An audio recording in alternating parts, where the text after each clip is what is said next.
welcome back to the Hype Bulletin, hosted by yours truly, Ralph Mentor. Again, if you guys are listening or watching on the YouTube side, please support the podcast by pressing on that subscribe button. Finally got it.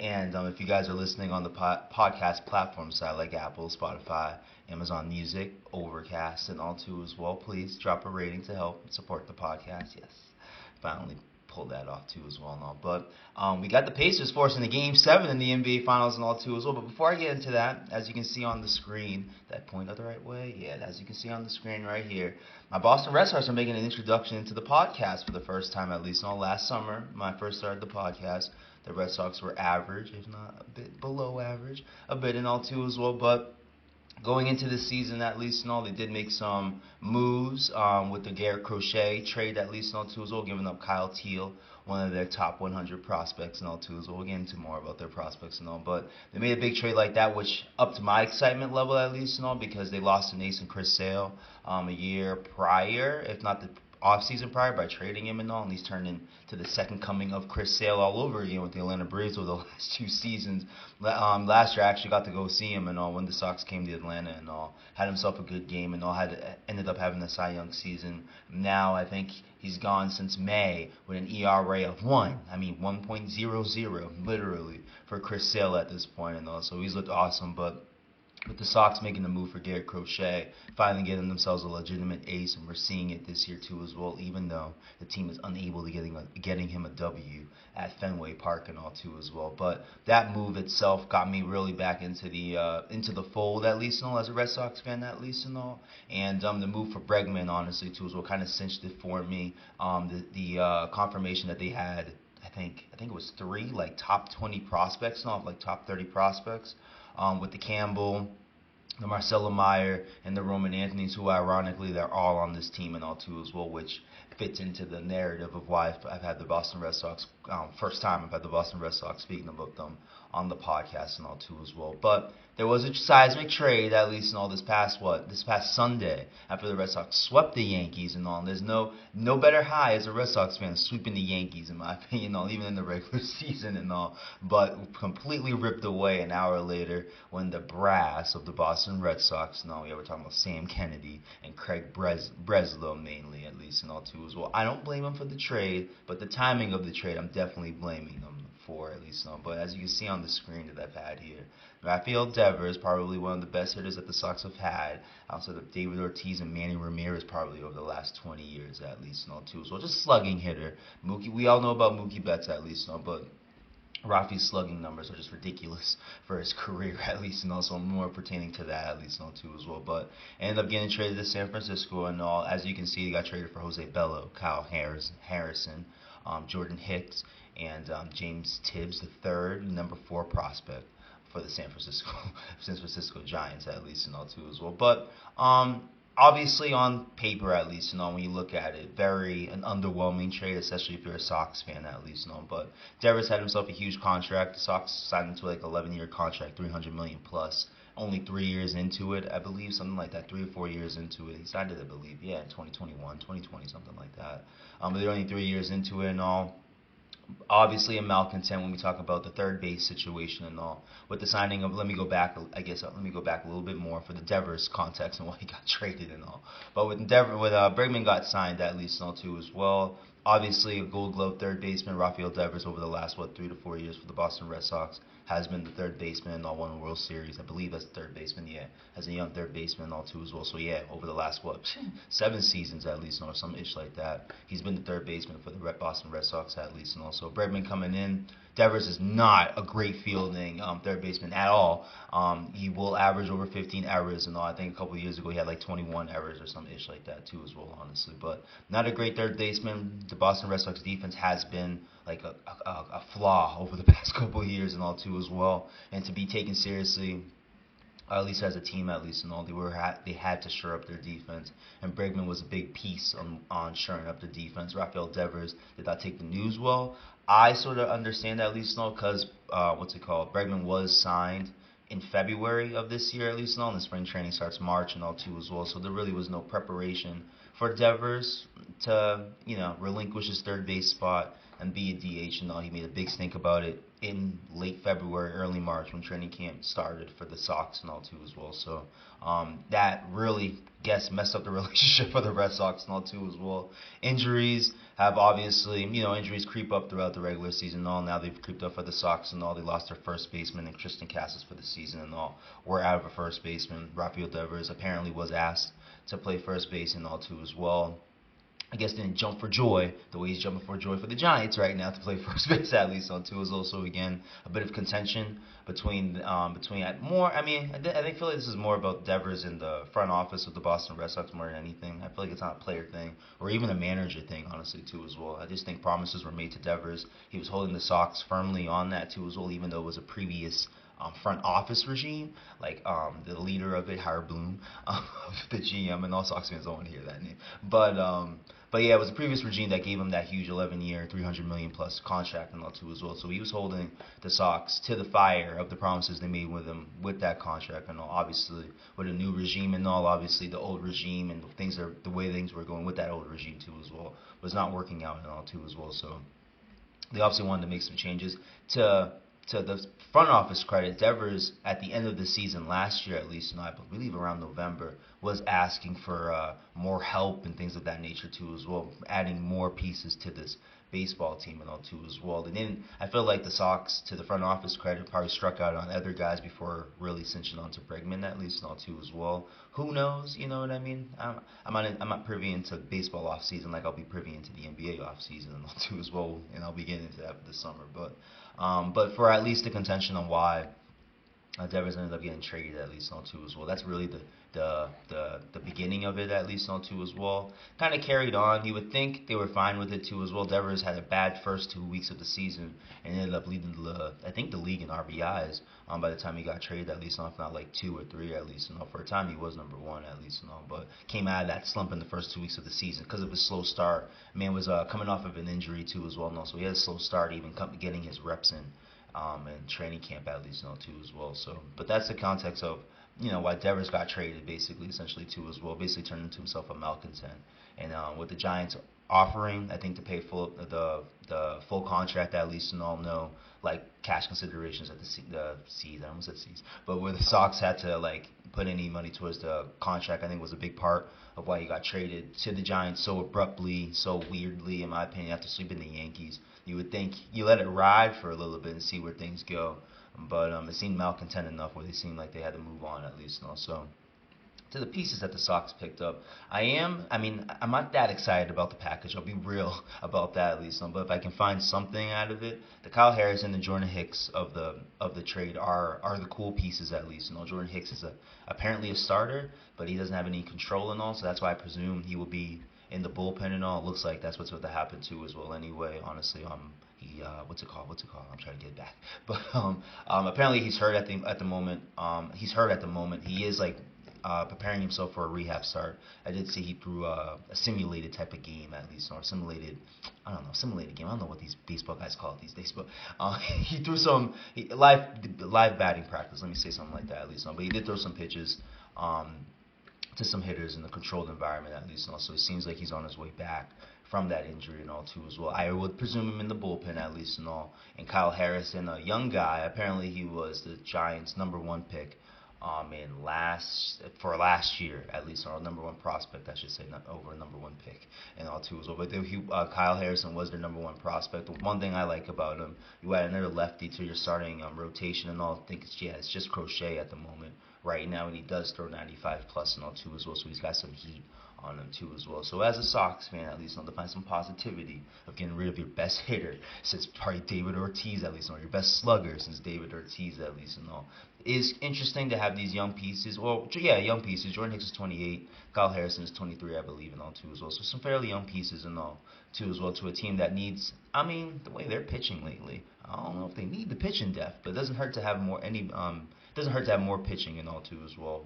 I think that's an adage in baseball and all too as well. I'm very rusty talking baseball like this too as well, but still, But I bring up the Sox at least now with the big trade about Devers and all. You could mirror it to the Luka Doncic trade a little bit. Basketball and baseball are two different markets at least and all, because basketball is a shit ton of a bigger market globally at least and all. But it was that big of a deal in my opinion at least. I mean, I think Twitter can tell you it was a very big damn deal at least and all. But I thought it was worth mentioning at least and all, especially me being a Sox fan at least and all, that this trade really wasn't out of the wind, honestly, too, as well. When you look at it, they were rumors of Willer Abreu, a right fielder for the Sox, me mentioned in the trade. Didn't like it. Jared Duran was mentioned in trade talks too, as well. I think with the Padres, or rumors. Let me just say that rumors at least and all with the Padres and all. I didn't want that either, honestly. So there was an anticipation that the Sox were going to lose someone and all too, as well, to the prospects I mentioned earlier and all. Now Christian Campbell now got sent down to AAA at least. Now hasn't played well, but when you look at it now, they got him playing first base or taking reps at first base. So maybe just giving them more space to to play other positions at least too as well, because he seems that he can play that Swiss Army knife type of position at least. No, you can play him anywhere. You can play him at second base, play him at center field, play him at shortstop apparently too as well, play him at left field, and now they're trying to play him at first base at least too as well, just because of the lack of depth and all to the injury that Tristan Cassis at least too as well. But he had himself a great start when he came up and all. The Sox gave him like an 8-year contract too as well and all for like 80 million, 60 million, something like that. Great contract on both sides in my opinion for a young cat, get early money.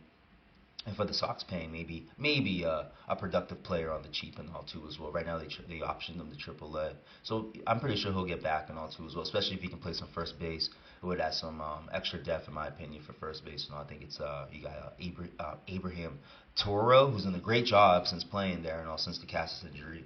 And I think it's either I believe it's Romy Gonzalez who platoons with them too as well and all. But adding Christian Campbell to that too as well wouldn't be a bad idea in my opinion too as well. He hasn't looked great defensively as of late, and I think that's a big part why he got optioned out at least too as well. Like, the Twitter file that I follow at least saying that maybe he needs to slow it down, which I would agree. At least young cat, the guy's like 22 years old. At least he a guy like Christian Campbell just sped up through the minor leagues too as well, honestly. So he's never really had a rough moment until now, in my opinion, from what I've peeped from my research at least too as well. But a young guy like that has come up for the C's. I keep doing that for the Red Sox at least and all. Marcelo Myers come up for the Red Sox too as well, who's hit 4 home runs in his short stint so far with the Red Sox too as well. Roman Anthony, who's I think has hit 1 home run, but has had a couple of big RBI hits.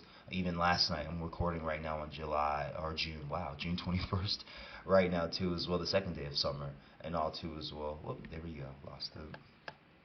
So stop. Bit of technical difficulties once again, at least no. But I was bringing up at least no with the prospects at least and all. I think I left off with Roman Anthony, having a couple big RBI hits with his short stint at least no too as well. He's been up for 2, maybe 3 weeks now too as well, and now he's had two big RBI hits at least no last night. As I said, I'm recording on June 21st at least, and also the Red Sox just beat the Giants 7-5 last night. Had himself a big RBI hit and all up the middle to center field at least and all. And I think his second game at least. I forgot who they faced. I was thinking maybe the Mariners, but I'm sleeping on who they faced at that time. I had a big opposite field hit for I think 2 RBIs that night too as well for Roman Anthony, and also all the young prospects have contributed in a way. I feel like Christian Campbell will be back soon at least. No, but again, to my excitement about the team and all now. How many have they won? They've won 10 of their last 12, and all too as well 40 and 37. Let me look at the standings real quick, because I think they're 4 games behind the Yankees. Yes, they are. Ooh, you guys can't see it too well in me. Let me clean it up a bit. Can I clean it up a bit? Nope, it's not cleaning up. I gotta go here. There we go, clean it up a bit. But yeah, the Red Sox are within 4 games of those New York Yankees, and I think they've lost 7 of their last 8 games and all too. So there's something going on in New York. Because I saw that the Mets have lost 7 straight games and no longer lead the NL East at this moment and all too. So I don't know what's going on in New York and all, but I love it. Let it keep going at least and all. But yeah, the Sox are 40 and 37 and all. They were probably 30 and 32 and what's the record? Yeah, around like 32 and 36, if not like a 30 and 35 type of record for a while. Going into this last stretch and all too as well. Before one of the series last week, I'm trying to remember, the baseball just has so many damn games. It's hard to remember all of them. But before going into last week's series against, I gotta look it up. Let me look at the schedule real quick because I wanted a certain record for the before. Yeah, the Rays. Yeah, is it the Rays series? Yeah, before the Rays series, I wanted I not expected. I wanted the Red Sox to go on a 19-11 run at least, because they would be sitting there at a 52 and like 46 record at least, too, was on there, well on their way for something like that too as well. It's really about the pitching at this point. Even Dobbins had himself an okay game or a bad game if you want to say last night at least, but I felt like he got himself out of bad jams in my opinion. I think there were 2 times last night he was in a bases loaded situation, was able to force a double play, only allow a run and all, and then get his third. Well, in the first instant, didn't get the third out because he got himself into the way of the chance of getting that third out at least. But ended up still only giving up in the run in that instance, and then that second instance of the bases loaded scenario was able to get that third out and all too as well. So, but overall though, you got outside of Walker Buehler at least, I think he's pitching today too as well. So we'll see how that goes. But we got the young guys and Bayo at least shut out big time against the Yankees on Sunday at least. So I think he had a shutout. I think they shut them out. Did they shut them out last game? No. Okay. I'm looking at the schedule wrong. I'm looking at the schedule. Mariners, Yankees. Yeah, it was the Rays. I guess we didn't. Okay. Yeah. Okay, they shut them out. I was trying to confirm. Bello shut out the Yankees on Sunday. This is Sunday, right? Yeah, shut them out on Sunday at least and all. What's it called? Giolito's had himself back to back. I think great performances too as well. I think Philly had a slow. Yeah, I think he shut out. No, he didn't shut out. Yeah. My bad. He shut out the Mariners too as well. Honestly, I wanted to make sure that back-to-back shutouts. This team is just pitching the lights out on all too as well. But Giolito's looked great over the last stretch too as well. Honestly, I feel like he's found his control on this fastball from what I'm being told at least and all too as well. Bayo with his extra. I've always liked Bayo with his extra stuff at least and all. I feel like his stuff is nasty at least, especially the changeup and all too as well. And that's what's great for him too as well. But the main guy, the main person with this pitching, with this pitching stellarness right now is Garrett Crochet at least and all too as well.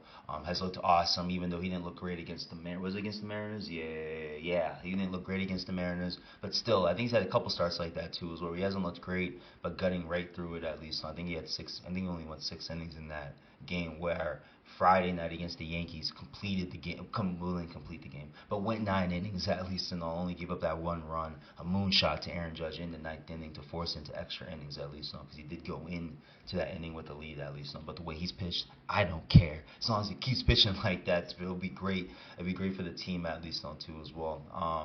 But I just wanted to bring up the Sox real quick until I got into the finals at least. The Devers trade was a big deal at least and all. And the Sox have been playing well, so I do expect to have a few episodes, maybe some solo episodes about the Boston Red Sox this summer. Maybe they're not ruining my summer and all. They try with that trade, with the Devers trade at least and all. But for the foreseeable moment, and maybe towards the future at least and all, they could be a team looking up at least and all too as well. Right now, even though I brought up the AL East standings, AL East standings at least and all, the wild card standings, they currently, if things ended today, the Sox would be in the playoffs with the last wild card spot and all. And ironically, all the wild card spots are going to AL East teams right now too as well. I think it's the only division with more than 2 teams with 40 wins, and 4 teams have 40 wins and all, with the Sox getting their win last night and all too as well. So there were some talks about the Sox selling at the July 31st trade deadline. It doesn't look like that because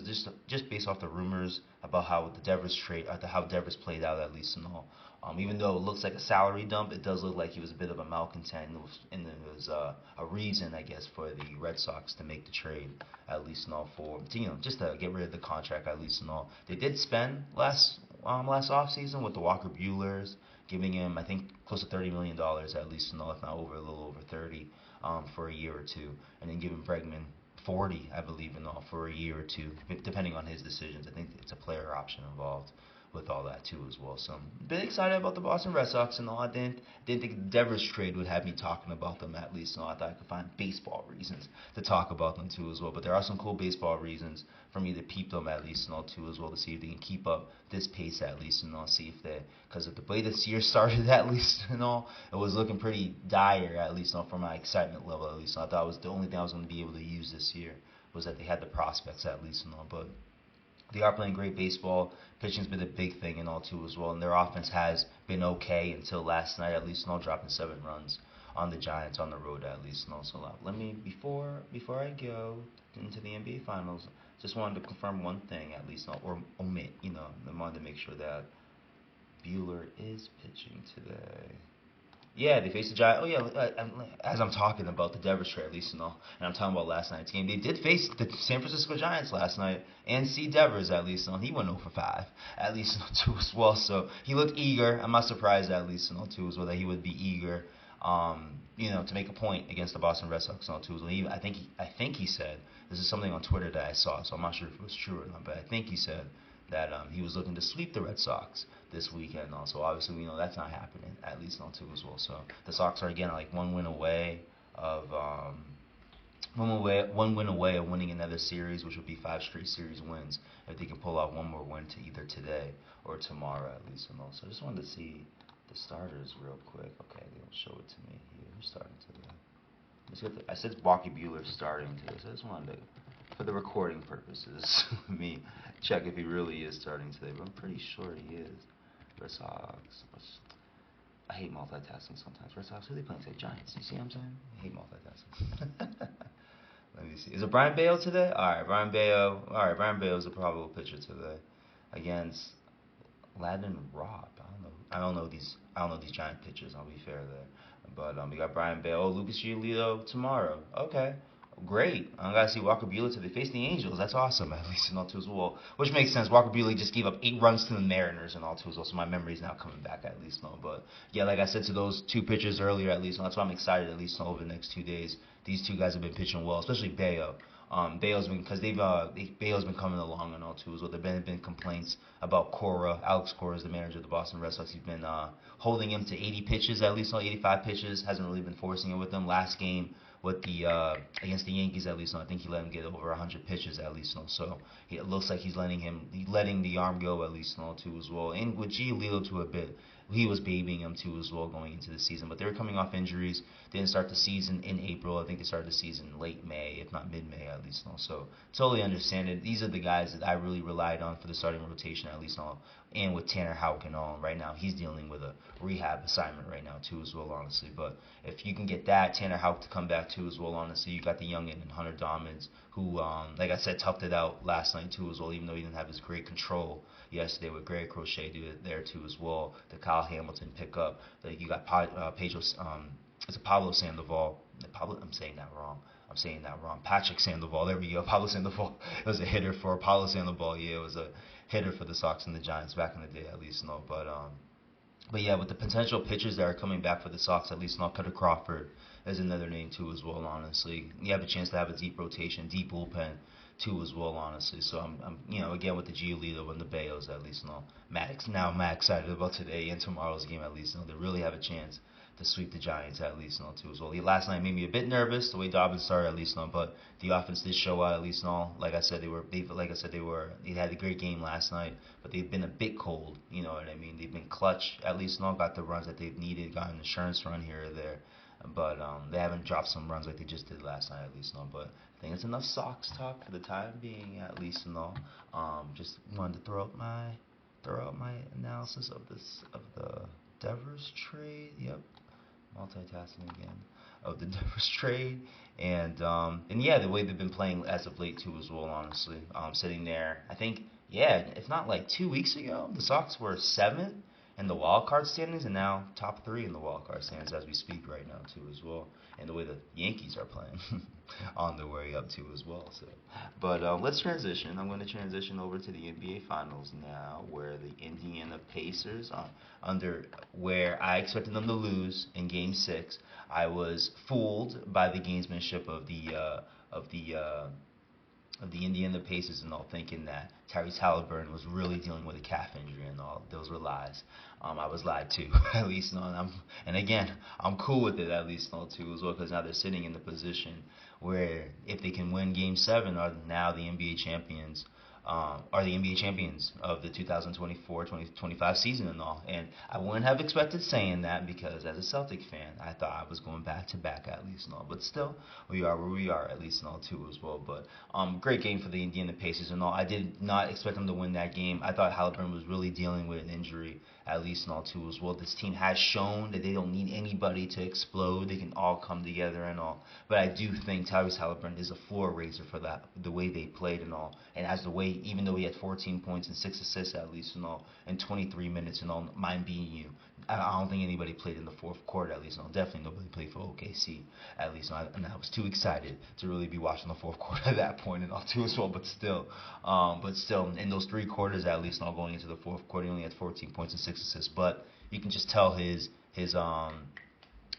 floor raising in my opinion for the team at least. Even with that low point total at least. I had a great pass to Siakam for a big dunk to again up the energy up for the crowd and for the team at least and all too as well. So no, he was awesome. There were no remnants of a calf injury and all too as well. If they shot him up, then fine. Then maybe that's why he looked as good as he could. But I just think he was fine. Maybe he dealt with a little tightness in Game 5 and all too as well. They drew it out a bit because of the way the game played out at least and all too as well. Good for the Pacers to play some type of gamesmanship with that too as well, honestly.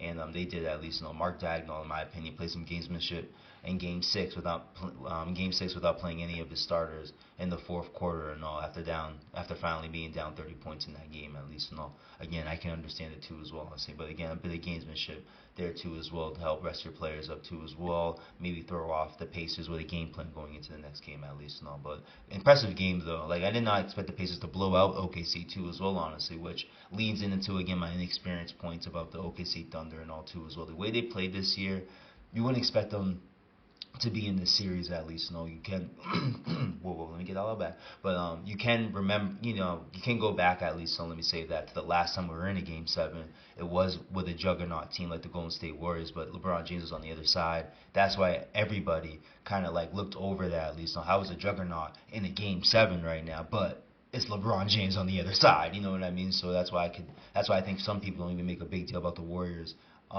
even losing that series like that too as well. They were up 3-1 in that series too as well, honestly, showing how much they were a juggernaut. But it is LeBron James and all. And I feel like they kind of skate off of it. They ended up getting Kevin Durant going to back-to-back finals, winning back-to-back, and could have easily won back-to-back if Durant wasn't hurt at least. And maybe the toughest series out of that 3. At least I do think the Raptors would have won a couple of games compared to what the Cavaliers did over those first 2 runs for the Warriors at least and all. But we look into this series and how much OKC's been a juggernaut, been the best team in the league. That's essentially what I mean by that at least and all. It is interesting that the Pacers are in this series at least and all too as well with a team that I don't think has had a 30-point scorer in this game at least and all. The highest point total I think in the game for this team is Ben Mathurin with 27 points at least and all. So it's interesting that the OKC Thunder can't take care of a team like this and all. And when they went, I think it's is it 19-1? I don't know if that's too small of the wins at least and all. But they only had one loss against the Eastern Conference all season in the regular season, the OKC Thunder at least. So that's how dominant they showed themselves too as well. And they had the best offensive rating in basketball history, I believe, with 13.6 and all. Something I made a big deal about with the C's run last year. I've not made any deal about with the OKC Thunder because I think their inexperience is a huge factor in this series at least and all too. So the one guy with the championship experience, even though I like making fun of the Lakers with their Mickey Mouse championship because they won a championship in the bubble and all. But that's how Caruso won his championship and all. It's a different feel. Of what they went through in the bubble to what they're going through in arena type of things at least. So I'm not saying Caruso doesn't have any type of experience at least, but it is something that he didn't experience while he won his championship as a role player with the Los Angeles Lakers at least and all too as well. So that's just my shtick out there with that. When you got Pascal, and you look at the Pacers and you look at the Thunder at least and all. When you look at these first 6, whatever you want to do, but you look at these 6 games in these finals at least and all. I feel like the Pacers have played more consistent than the OKC Thunder at least and all too as well. I look at the Pacers being in every game in my opinion at least and all.